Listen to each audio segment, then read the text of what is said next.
Il était une fois, dans une jungle luxuriante, un singe nommé Kofi.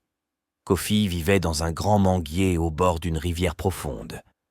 Chaque jour, il admirait les poissons nageant dans l'eau, mais il savait que cette rivière cachait un secret. On racontait que de dangereux crocodiles y vivaient, prêts à attaquer quiconque oserait s'approcher trop près. Un jour, un crocodile nommé Kwaku, qui habitait la rivière, se réveilla avec un terrible appétit. Les poissons ne le satisfaisaient plus, il rêvait de goûter à quelque chose de différent, de tendre, comme un singe. Kwaku commença à élaborer un plan pour attraper Kofi, le singe qui sautait de branche en branche au-dessus de la rivière. Kwaku se coucha sur une berge ensoleillée, feignant d'être endormi. Kofi, curieux et un peu imprudent, aperçut le crocodile. « Ce gros lézard ne semble pas dangereux, » pensa-t-il. « Peut-être que je pourrais me rapprocher pour mieux le voir. » Le crocodile, entendant les branches craquer sous les pieds de Kofi, ouvrit lentement un œil, prêt à mettre son plan en action. Kwaku fit semblant de bâiller et regarda Kofi avec des yeux tristes. « Oh, cher singe, dit-il d'une voix douce, je suis si seul et fatigué. Personne ne veut être mon ami parce que tout le monde a peur de moi. Viendrais-tu discuter un peu avec moi ?» Kofi, pris de pitié, mais aussi attiré par l'idée d'avoir un nouvel ami, descendit un peu plus bas sur la branche. Kofi et Kwaku commencèrent à discuter.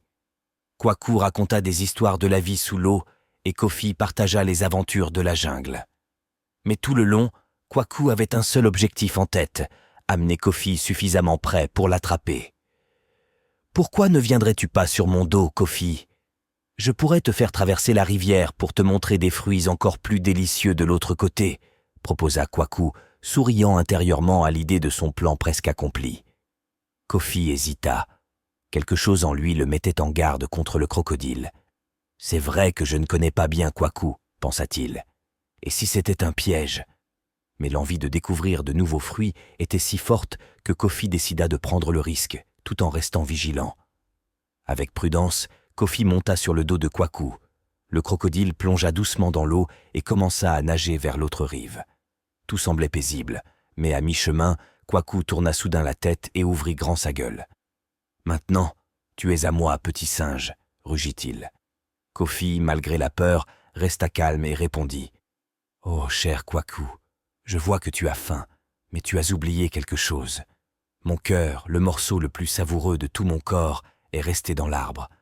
Laisse-moi y retourner le chercher pour toi. » Kwaku, qui ne connaissait pas bien l'anatomie des singes, crut à cette histoire.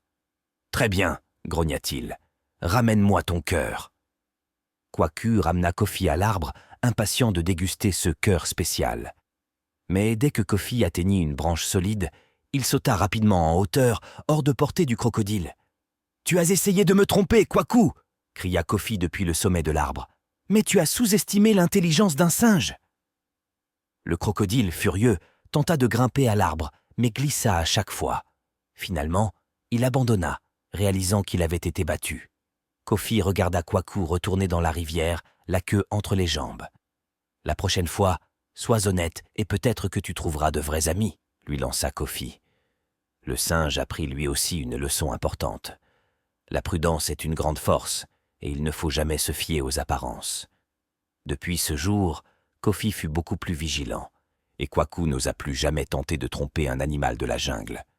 Et c'est ainsi que Kofi, le singe astucieux, continua à vivre heureux dans son manguier, à l'abri des ruses du crocodile.